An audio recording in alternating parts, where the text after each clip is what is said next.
Hello my dear learners, नमस्कार, welcome back. मैं हूं आपकी दोस्त श्वेता और आज की वीडियो में हम सीखने वाले हैं अब कुछ वोकैबुलरी, नए शब्द इंग्लिश के। बिकॉज शब्द नहीं होंगे तो वाक्य कैसे बनेंगे, इसलिए हम अपने शब्दों पे आज जोर डालेंगे, कुछ नए शब्द सीखें। मैं एक चीज़ आपको नोट करना चाहूँगी अपने व्यूअर्स से। देखिए, मैं रोज़ ही वीडियो डालती हूँ, अपलोड करती हूँ, but one day we will focus on the vocabulary and one day we will focus on the daily use sentences, that is called spoken English. Let's start practicing.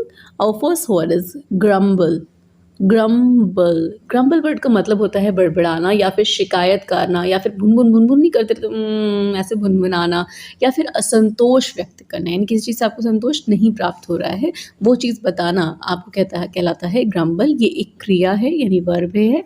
For example, कुछ ग्राहक खराब सेवा के बारे में शिकायत कर रहे हैं।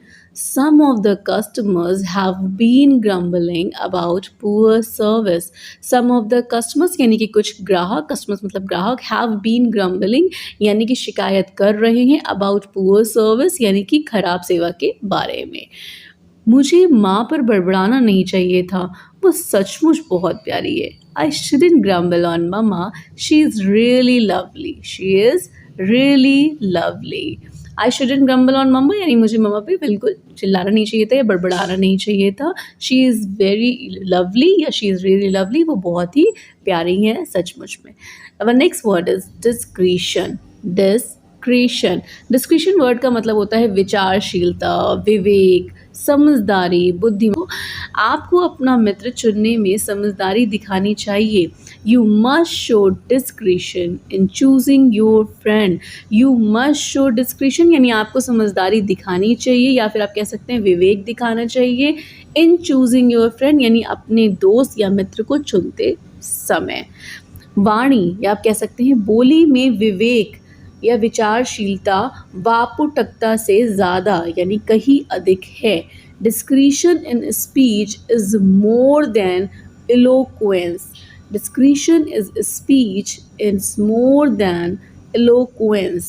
इन दिस सेंटेंस किसी को डिनोट करते हुए, किसी की बोली के बारे में बोलते हुए कह रहे हैं कि जितना ही ज़्यादा उसे बोलने की शक्ति है, जितना उसमें वाक्पुटता है, वाक्पुटता मतलब बोलने की शक्ति है, उससे ज़्यादा उसकी बोली में विवेक है यानी विचारशीलता है, यानी वो बहुत सोच समझ के बोलता है, यानी उसे कहते हैं डिस्क्रिशन। इस सेंटेंस में जो इलोक्वेंस वर्ड आया है उसका मतलब वाक्पुटता होती है, बोलने की शक्ति जिसे कहते हैं। चलिए एक सेंटेंस हम इससे बना देते हैं ताकि आपको इसका मतलब बेहतर से समझ आए। राजा जी की बोली में वाक्पुटता थी जो भारी भीड़ को आकर्षित करती थी।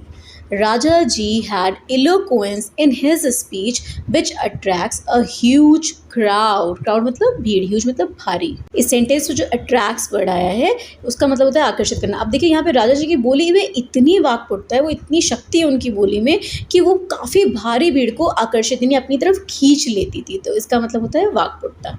परसुएड वर्ड का मतलब होता है मनाना, किसी को राज़ी करना, या आप कह सकते हैं किसी को समझाने के लिए मनाना, किसी काम के लिए राज़ी करना, तो उसे हम कहते हैं persuade.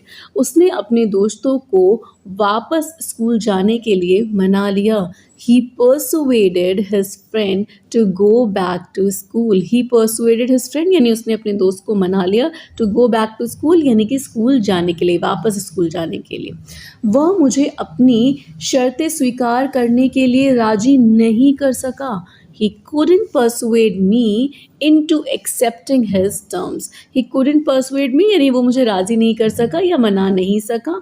into accepting his terms यानी अपनी शर्तें मनाने के लिए। एक्सेप्ट करना यानी स्वीकार करने की बात हो रही है। इसके अलावा टर्म्स मतलब होता है शर्त। सर्विलिटी वर्ड का मतलब होता है चापलूसी या दास्ता, यानी किसी के जो एक बिहेवियर में होता है ना कि पीछे पीछे लगे रहना है ना, बिल्कुल सेवक बन के रहना है, दास बन के रहना है, तो उसे कहते हैं हम सर्विलिटी। वे सम्मान और आज्ञाकारिता की मांग करते हैं लेकिन दास्ता की नहीं, यानी कि चापलूसी की नहीं। They demand respect and obedience but not servility. They demand respect and obedience यानी कि वो सम्मान और आज्ञाकारिता की मांग करते हैं, बट नॉट सर्विलिटी यानी चापलूसी या दास्ता की नहीं। रिस्पेक्ट मतलब होता है सम्मान और ओबीडियंस मतलब होता है आज्ञाकारिता। अब नेक्स्ट सेंटेंसेस, उसे होटल स्टाफ की चापलूसी शर्मनाक लगी. She found the servility of the hotel staff embarrassing. She found the servility of the hotel staff embarrassing. Embarrass found मतलब जैसे किसी चीज़ को हमें पाते हैं कि भाई ये चीज़ ख़राब पाई मैंने, तो उसे कहते हैं यहाँ पे फाउंड. और एम्बैरेसिंग वर्ड का मतलब होता है शर्मिंदा करने वाला, यानी जिससे आपको शर्म आ जाए जिस पर, उसे कहते हैं embarrassing. Our next word is emphasize. Emphasize. Emphasize word का मतलब होता है जोर देना, बल देना या फिर महत्व देना. वो किसी बात पे जोर देते हैं ना हम जैसे, तो उसे कहते हैं emphasize. फॉर एग्जाम्पल, उदाहरण के लिए, इस बात पर जोर देना ज़रूरी है. It is important to emphasize this point. It is important यानी ये महत्वपूर्ण है या ज़रूरी है. To emphasize this point यानी इस बात पर जोर देना. नेक्स्ट सेंटेंसेस, तुम किसी लेख में किसी शब्द पर जोर देने के लिए या फिर आप कह सकते हैं महत्व देने के लिए इटैलिक या बड़े अक्षरों का उपयोग कर सकते हो. यू कैन यूज इटैलिक्स और capital letters to emphasize a word in a piece of writing. In a piece of writing. जब हम किसी लेटर में कोई लेटर बोल्ड लिखते हैं या कैपिटल लेटर से लिखते हैं, तो यानी कि उस चीज़ को हम एम्फेसाइज कर रहे हैं, उस वर्ड को महत्व दे रहे हैं, उस पर जोर डाल रहे हैं. That's all for today's video, my dear viewers. Hope you like this video. आशा करती हूँ आपको आज का वीडियो पसंद आया होगा. Thanks for watching. देखने के लिए धन्यवाद.